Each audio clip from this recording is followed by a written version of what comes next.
Hi, and welcome. You're listening to the X22 Report. My name is Dave, and this is episode 842, and today's date is December 14th, 2015, and the title of the episode is, We Are Now Seeing Cracks in the Economy, which will lead to a full collapse of the entire system. Let's get right into the economic collapse financial news. Let's talk about youth unemployment because the UN put out a report, and they're focusing in on youth unemployment. And they're saying a substantial percentage of the global youth, they remain mired in unemployment. And the youth to adult unemployment ratio is dangerously high. Worldwide right now, 74 million young people ages 15 to 24 are among the 200 million unemployed. A fact that has a profound effect on regions where this issue is most acute. A generation with half of its members economically inactive is unattainable. The report mentions two notable consequences: limited contributions to retirement programs, potentially a lost generation of workers in the long term. And right now, many of these young adults, they're making do with temporary work because this is all they can find. And we talked about this many times before. The youth, they are the next generation. And if they're not working, the next generation is absolutely doomed. And this is what the UN report is saying. And if you go through the report, what they're really saying is that the next generation, they aren't able to contribute to pay down this monstrous debt. There's not enough working where they're contributing. That's what they're really saying. And the bankers, the central bankers, are worried about this. And we know the answer to the problem. That is, this entire system is going to collapse because it cannot be sustained. It is completely impossible. As we go forward, we're seeing more and more layoffs. Now, of course, we're entering the holiday season. People are out there shopping, purchasing goods, not as much as they would like you to believe, but we're seeing layoffs during this part of the year. Toshiba is going to cut 7,000 jobs. DuPont is looking at 5,000 jobs. The layoffs are continuing, they're accelerating, and as we go into 2016, it's just going to get worse because what's going to happen is the retail stores, they're going to be closing down. We're going to see that holiday season was a complete bust, even though we're at 5%, and we're going to see a lot of corporations, a lot of retail stores completely shut down, closed down, out of business, never to be seen again. And this economy right now is basically falling apart. There are cracks all over the place. And we mentioned the junk bond situation, and we're starting to see the junk contagion is spreading. Investment grade bonds have plunged to a 2-year low. Treasury liquidity collapses. And we're seeing the collapse of the high yield market has spread to the investment grade market. It appears to already be doing a number on the liquidity of the most liquid on the run security, the 10-year government bond. It's down negative 235 basis points, the most negative it has been since the summer of 2014, suggesting that there's liquidity shortages and they're manifesting themselves across all fixed income markets. And we know that the junk bond market is going to lead to the stock market collapsing. But don't worry, the Fed is out there, and Janet Yellen is saying that the junk bonds are contained at the moment. They're looking at credit growth to see whether or not that has potential worrisome trends, and they look closely at it, and it seems that everything is contained. And we've heard this before. We've heard the Fed come out telling us that things are contained, they're taken care of. And then what happens is a couple months later, 2-3 months later, the entire system falls apart. They told us that the housing was contained. The subprime was contained. They're not forecasting any type of recession in the year that all of this happened, 2008. We're hearing the same exact story once again. Fitch is out there. They are warning of an historic junk milestone. U.S. defaults are surging right now. Fitch just released its forecast for 2016. Defaults and notes that more than 5.5 billion of December defaults has increased the trailing 12-month default rate to 3.3% from 3% at the end of November, making the 13th consecutive month that defaulted volume exceeded 1.5 billion, closing in on the 14-month run seen in 2008 and 2009. There is a theme present that the credit is leading other markets and is predicting recession. Everyone should be worried at this time. The entire system is falling apart.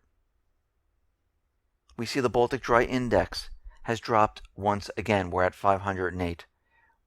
Pretty soon we'll be under the 500-point mark. Means manufacturing is basically declining. Retail sales are not going as well. The trucking industry is declining because they don't have to make the deliveries. The rail industry is declining because they do not have to make deliveries. The entire system that has been built up and inflated as one gigantic bubble is going to burst. And the week of the 14th to the 18th, this week, the Fed is going to make a decision. Should they raise interest rates or keep them at zero or go to negative?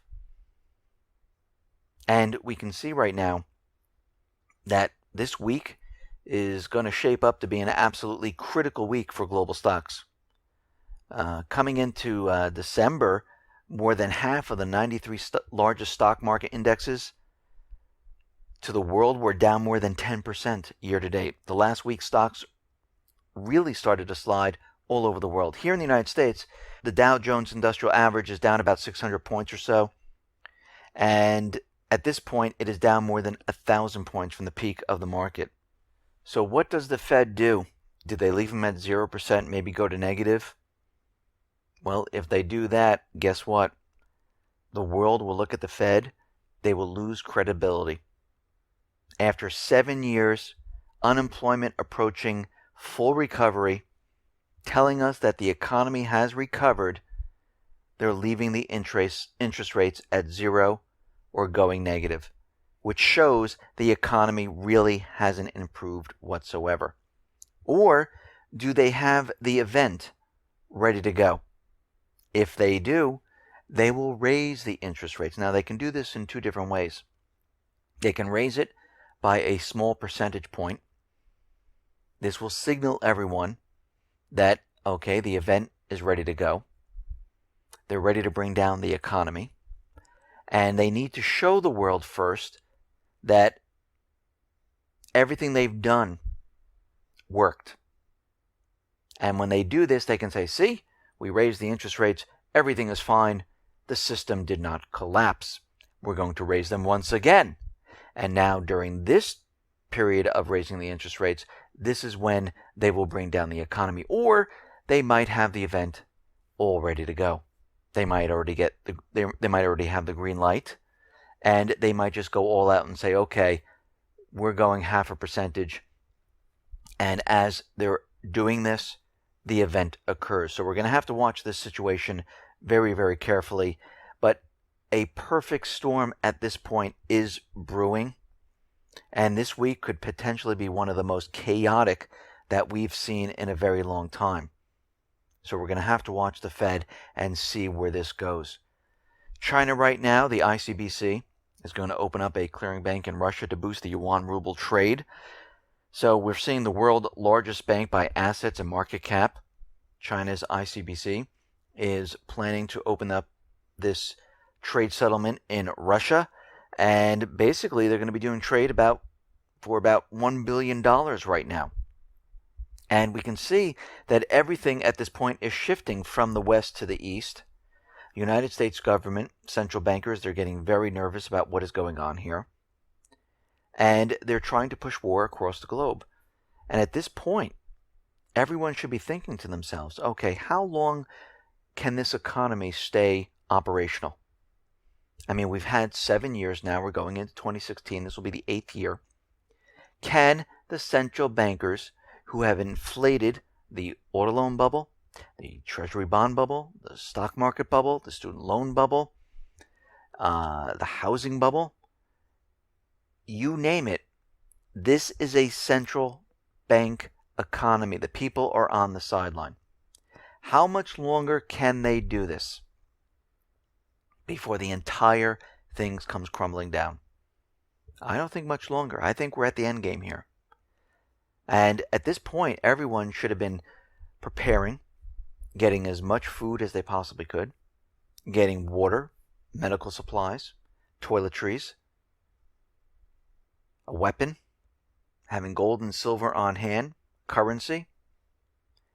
And I know there's a lot of people out there that say, well, why do I have to do this? Look, nothing has happened for a very long time. I'm not going to really worry about it. Well, it's that point in time where you'll look back and say, thank God I prepared. Because you don't want to be caught where all of a sudden, with a snap of a finger, the market comes down. What happened in 2008? Going forward, the entire system fell apart. This time, they don't have the opportunity to go to the government and get this bailout. They're going to be going inside of the banks. And there's going to be a run on the banks. There's going to be a run on the supermarkets. There's going to be a run everywhere because all those people who thought they had more time, they didn't have to worry about it, those are the people that are going to be running around like crazy. We see it every single time. And for those people saying, well, no, the dollar, it's strong, it's good, yes. Well, go back in time. I mean, I have currency from many different countries that are worth absolutely nothing today. But guess what? The gold and the silver from those countries that I have from the same exact time are worth something. That's the difference. And you need to prepare at this time. If you haven't started, start now. You can go to lifereliance.com. They have bug out bags. They have water filtration system. They have food prepared. You can customize your order. They have seeds. They have pretty much anything that you need. If you have been preparing, continually do it. Do not stop. If you can talk to friends and they can listen and they listen to you, try to convince them.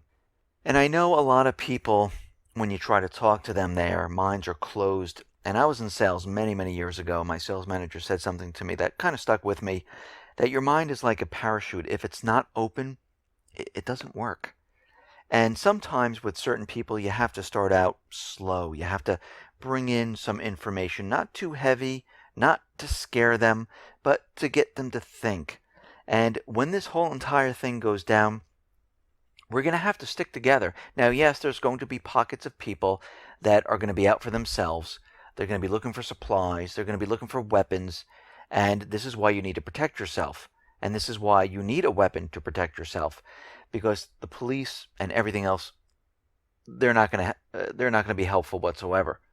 And we can see right now, the more people we bring into our circle, the more people that we talk to, the better off we'll be. And going forward, I think at this point, we need to start talking to people. Actually, we should have been talking to people. I'm trying to talk to people every single day, and I know it is difficult. I know a lot of people don't want to listen whatsoever because everything's been fine throughout their whole lives, and we saw these little hiccups. But when things start to fall apart, you'll thank yourself. You'll thank them for trying to reach out. I always prepare and always try to stock up on more than I really need because I would like to bring in other families and help them. And I hope everyone else does the same. Listen, everyone, thanks a lot for listening. Be well, be safe, and especially be prepared. Thanks a lot.